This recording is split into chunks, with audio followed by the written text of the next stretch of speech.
Part ৫ ঊনসত্তরের গণঅভ্যুত্থান।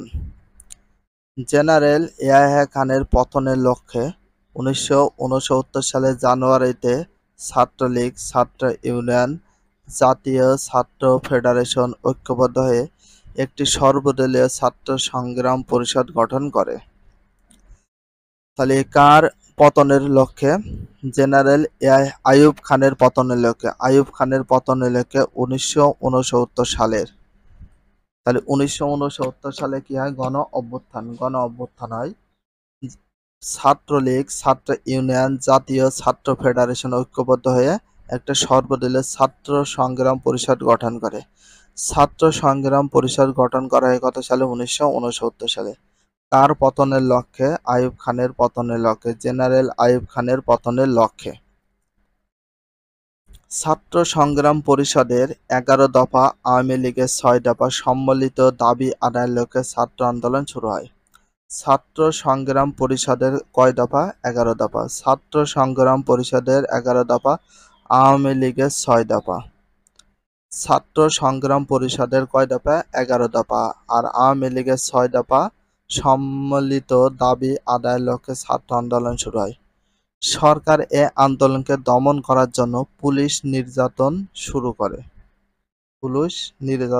সরকার এই আন্দোলনকে দমন করার জন্য পুলিশি নির্যাতন শুরু করে।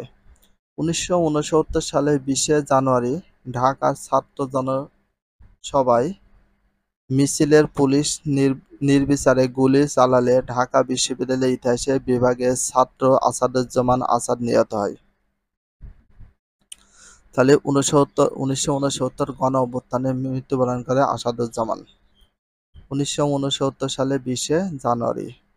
কত সালে? ১৯৬৯ সালে ২০শে জানুয়ারি ঢাকার ছাত্র জনসভার মিছিলে পুলিশের নির্বিচারে গুলি চালালে ঢাকা বিশ্ববিদ্যালয়ের ইতিহাস বিভাগের ছাত্র আসাদুজ্জামান আসাদ নিহত হয়। আসাদুজ্জামান আসাদ নিহত হয় কোন বিভাগের ছাত্র ছিল? ইতিহাস বিভাগের ছাত্র ছিল। কোন বিশ্ববিদ্যালয়ের ছাত্র ছিল? ঢাকা বিশ্ববিদ্যালয়ের ছাত্র ছিল। পুলিশের গুলিতে নিহত হয়। আসাদ নিহত হওয়ার পর এই আন্দোলন গণ অভ্যুত্থানে পরিণত হয়। ১৯৬৯-এর ১৫ ফেব্রুয়ারি আগরতলা মামলার অন্যতম আসামি সার্জেন্ট জহুরুল হক ১৯৬৯ সালে ১৫ ফেব্রুয়ারি আগরতলা মামলার অন্যতম আসামি। তাহলে আগরতলা মামলার অন্যতম আসামি সার্জেন্ট জহুরুল হকও মারা যান। ঢাকার কুর্মিটোলা ক্যান্টনমেন্ট বন্দি অবস্থায় গুলি করে হত্যা করা হয়। কুর্মিটোলা ক্যান্টনমেন্টে বন্দি অবস্থায় গুলি করে হত্যা করা হয়। ১৬ ফেব্রুয়ারি পাকিস্তানি সৈন্যরা রাজশাহী বিশ্ববিদ্যালয়ের অধ্যাপক ডক্টর শামসুজ্জামানকে নির্মমভাবে হত্যা করে।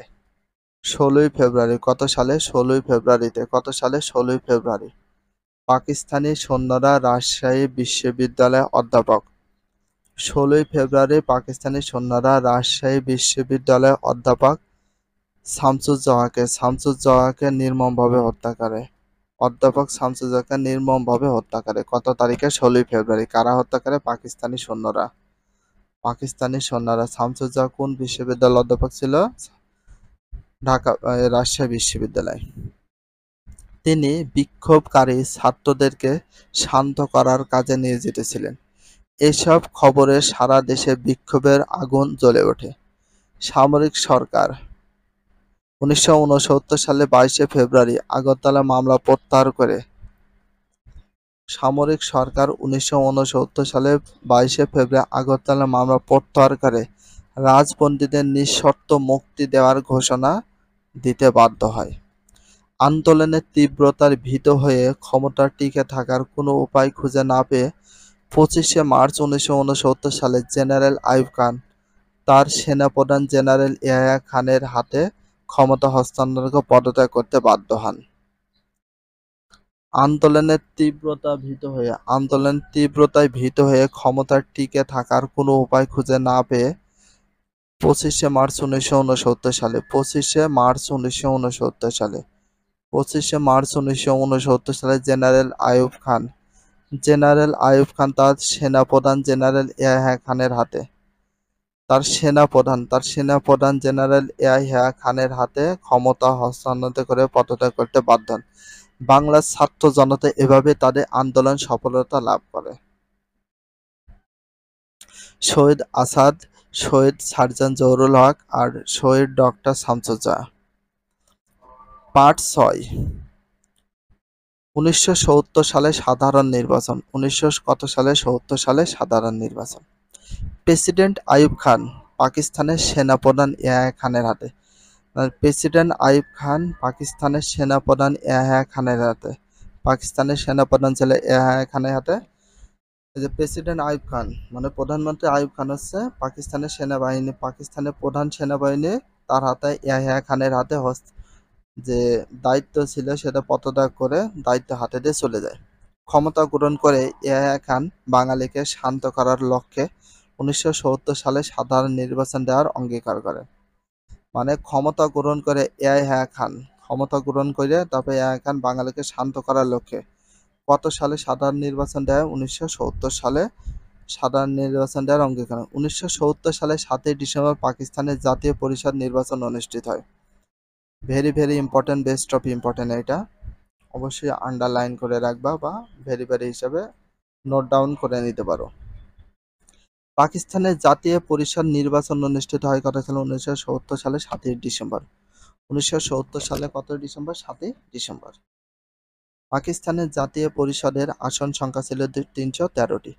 পাকিস্তানের জাতীয় পরিষদের আসন সংখ্যা ছিল কয়টি? 313টি। কয়টি ছিল? 313টি। এর মধ্যে পূর্ব পাকিস্তানের জন্য বরাদ্দ ছিল কয়টি? ভিডিওটি এখানে শেষ করছি। যদি ভিডিওটি ভালো লাগে চ্যানেলে সাবস্ক্রাইব করতে হলে ফলো করে দিও, তার সাথে একটা লাইক এবং একটা কমেন্ট করে দাও। নেক্সট ভিডিও পাওয়ার জন্য অবশ্যই বেল আইকনটা অল করে রাখো, যাতে নিউ ভিডিও আপলোডের সাথে সাথে সর্বপ্রথম তোমাদের কাছে নোটিফিকেশনটা পৌঁছে যায়। If you love this video please subscribe my channel, like, comment, share, hit the bell icon for getting next video. So everyone take care, love you, আল্লাহ হাফেজ, বাই বাই।